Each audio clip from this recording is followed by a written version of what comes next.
Armu teile rahu Jumalalt, meie Isalt ja Issandalt Jeesuselt Kristuselt. Jutluse aluseks paneme tähele Johannese evangeeliumi 12.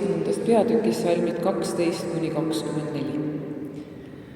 Järgmisel päeval kuulis pühadeks kogunenud suur rahva hulk, et Jeesus tuleb Jeruusalemma. Ja palmipuude oksi võttes läks rahvas välja talle vastu ja hüüdis: Hoosanna! Õnnistatud olgu, kes tuleb Issanda nimel, Iisraeli kuningas. Aga Jeesus leidis eesli sälu ning istus selle selga, nõnda nagu on kirjutatud: Ära karda, Sioni tütar, ennäe, su kuningas tuleb eesli sälu seljas istudes. Esialgu jüngrid ei mõistnud seda, aga kui Jeesus oli kirgastatud, siis tuli neile meelde, et see oli kirjutatud tema kohta ja et nad temale seda olid teinud. Siis andis Jeesusest tunnistust rahva hulk, kes oli tema juures, kui ta Laatsaruse hauast välja hüüdis ja tema surnuist üles äratas. Just seepärast rahva hulk tuligi talle vastu, et ta kuulis teda olevat teinud selle tunnustähe. Variserid ütlesid nüüd üksteisele: Eks te näe, et ei saavuta midagi. Vaata, kogu maailm jookseb tema järele. Aga nende seas, kes olid pühadeks üles tulnud Jumalat kummardama, olid mõned kreeklased. Need tulid Filippuse juurde, kes oli pärit Galilea Betsaidast ja palusid teda: Isand, me tahame Jeesust näha. Filippus tuli ja ütles seda Andreasele. Andres ja Filippus tulid ja ütlesid seda Jeesusele. Aga Jeesus ütles neile: Tund on tulnud, et inimese poeg kirgastatakse.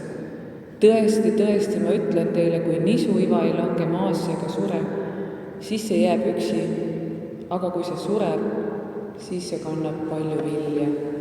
Aamen.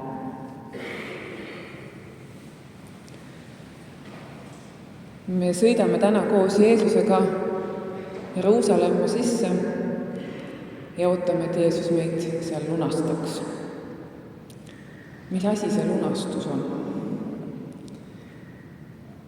Kuulasin seda Urmas Nõmmikuga tehtud vestlusringi ja sain aru, et põnevad sõnamuudatused on uues piiblitõlkes tulemas, nii et vaatame, kas lunastus jääb lunastuseks või sellest saab midagi muud.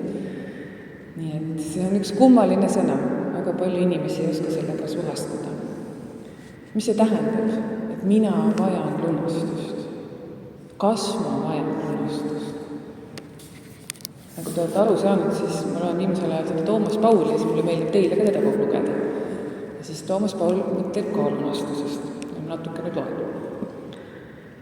Kui ei võta Jumalat antropomorfselt, sellise lahke vanaisana, kes jälgib mõistvalt mu tegemisi, vaid tõepoolest tähtede loojana, kelle ees on müriaadid maailmu, siis kes on inimene, et looja tema peale mõtleb?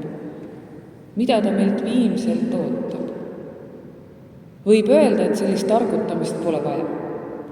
Et oluline on uskuda Jumalat ja uskuda lunastust Jeesuse kaudu. Jah, aga kui inimesel on juba mõistus, mis küsib, siis pole pääsu. Peab otsima edasi. Jeesus on meid lunastanud. Millest? Patust. Ja reeglina on patuks peetu moraalinormidest üleastumine. Aga kui juba pilk on eksinud kaugustesse, miljardite aastate tahasid linnutee servat, siis ei pääse küsimast. Kui inimolendi patud on Jeesuse ristisurma tõttu andeks antud ja me suudame tema vaimujuhatusel natukene vähem vääratada, mis tähtsust peaks sellel olema universumile? Ega ma ei oska oma nõutust sõnastada. Püüdsin leida vastus silmitsedes kõigis lunastususundites tehtud pingutusi. Kõige üldisem on, et otsiti pääsu iseenda käest. Väga paradoksaalne. Aga lunastus teeb vabaks. See, millega muidu tegeled kogu aja, vatrad oma uitmõteteski iseenes üle ja ümber. Kas ikka sai hästi? Mida teised ja mida Jumal mõtleb minust? Sa oled sellest pääsenud. Oled avatud võtma vastu, mida Jumal tahab nüüd ja praegu. Ehk on see patust pääsemine.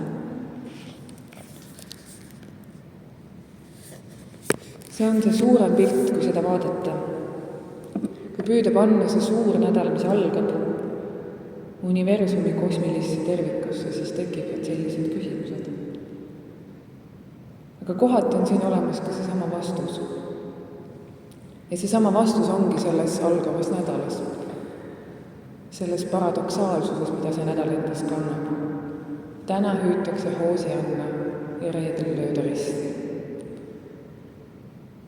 Ka selles tekstis me kuuleme, et jüngrid ei mõista seda, mis toimub. Ega nad ei mõista seda veel tükk aega. Ja on ju alati tagantjärele lihtsam seoseid luues, kui sündmuste turm tules. Ega ei tea ka meie, mida meist kunagi ajalooraamatutes räägitakse ja ega see polegi oluline. Oluline on elada kooskõlas oma südametunnistusega. Ja ka see ei ole sageli üldse loogiline, vaid kohati vägagi paradoksaalne. Kui me nüüd pöördume selle kuuldud evangeeliumi loo juurde, siis me oleme seda täna kuulnud Johannese esituses ja siin on väga palju, ta annab selliseid lisanüansse juurde sellele loole. Ta räägib kreeklastest, kes tulevad Jeesust otsima. Ta paneb selle palmipuude püha sündmuse kokku Laatsaruse üles äratamisega. Ta ütleb, et paljud usuvad, sest nad on näinud imet. Nad on näinud, et inimene tõuseb surnust üles. Mis omakorda ajab juutide ülemad marru, et notime kõigepealt Laatsaruse maha ja siis Jeesust takka järele. Siin kõik on nagu see küsimus, miks me usume, miks usub see juut või see kreeklane.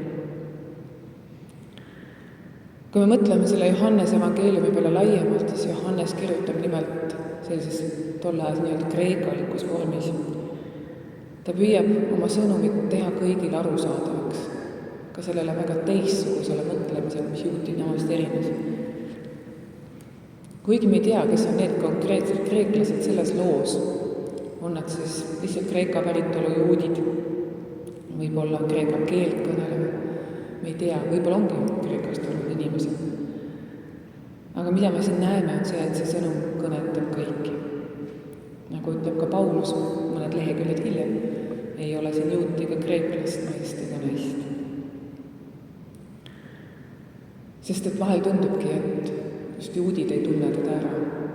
Et on vaja kuidagi teise nurga alt vaadata, et saada aru.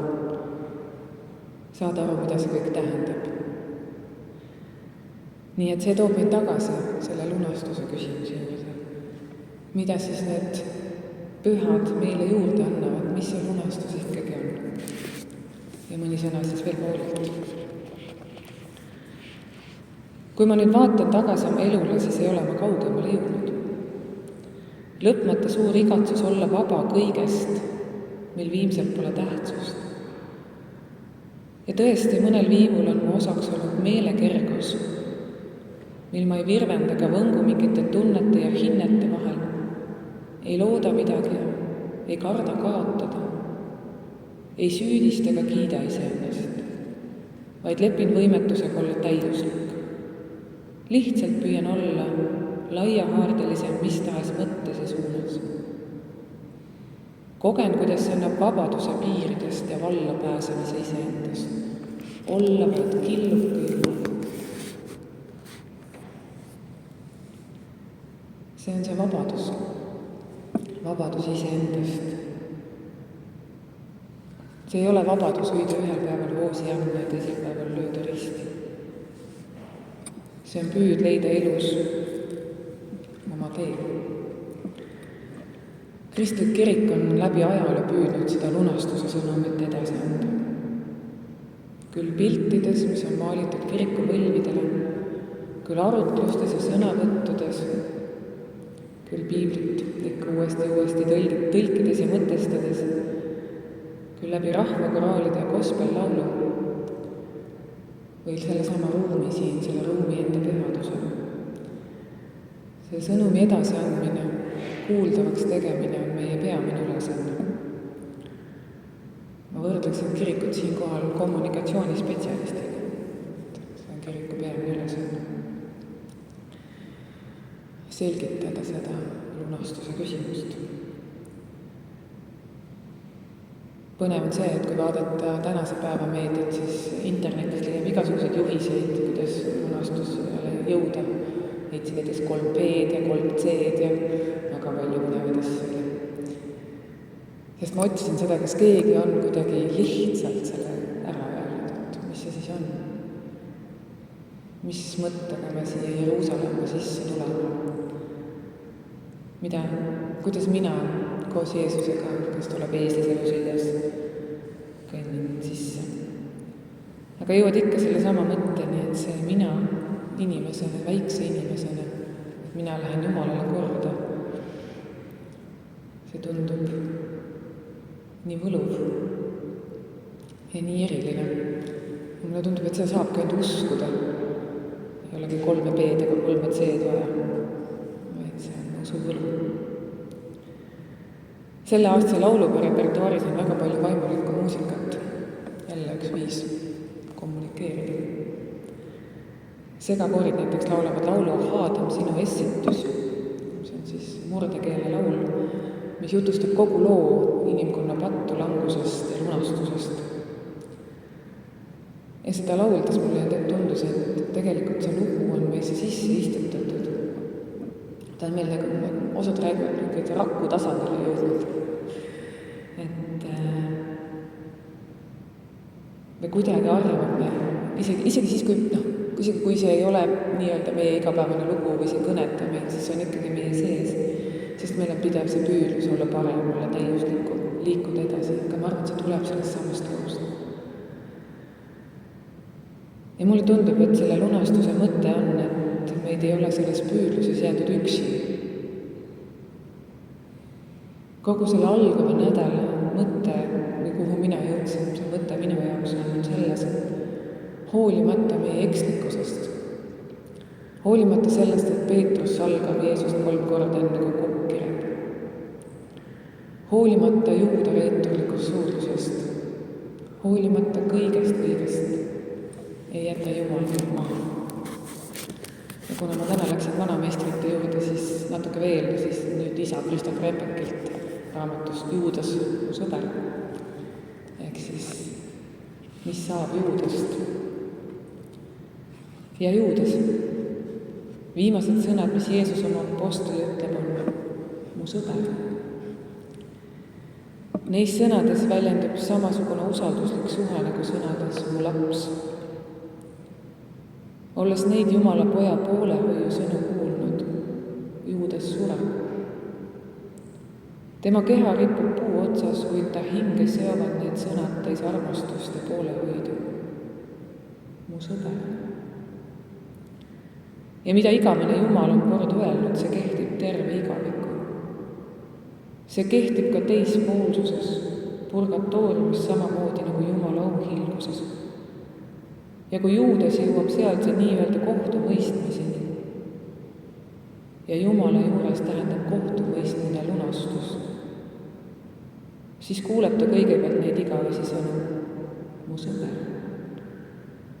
Ja see muudab teda, pöörab kõik ümber, otse kui läbi tule, sest Jumal tuleb talle vastu ja viib ta tema kohale taevases pidulamas.